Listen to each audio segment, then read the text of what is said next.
ওকে, দেখো এটা লগের একটা খুব ভালো একটা প্রবলেম, লেট আস সলভ।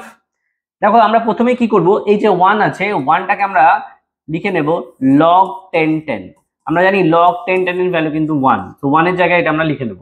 এরপরে আমরা কি করব, প্রোডাক্ট রুল ইউজ করব। কোন প্রোডাক্ট রুল না, log এর আমরা যদি ইউজ করি যে m প্লাস log m, যদি বেস সেম থাকে তাহলে এর অ্যান্সার হয়ে যায় log m into n. If it is mm then it is m square, if it is mn then mn, like this. Base will be same rule applies here. এটা এইভাবে হয়ে যাবে, দেখো log 10 এখানে আছে 5, এখানে আছে 5x plus 1, এরা হয়ে যাবে প্রোডাক্ট ফর্মে। এদিকটাও তাই হয়ে যাবে, এদিকে চলে আসবে log 10, এটা x plus 5, আর এখানে যেহেতু 10 নিয়েছি আমরা তাহলে এখানে লিখবো into 10.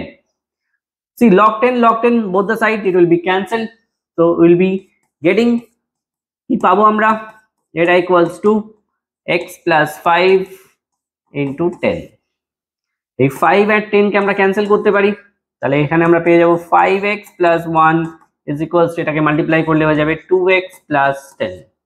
তাহলে দেখো 5x minus 2x is equals to, এখানে হয়ে যাবে 10, এই 1টা দিয়ে গেলে -1, তাহলে আমরা কি পাচ্ছি 3x is equals to 9, তার মানে x equals to কিন্তু আমরা 3 পাচ্ছি।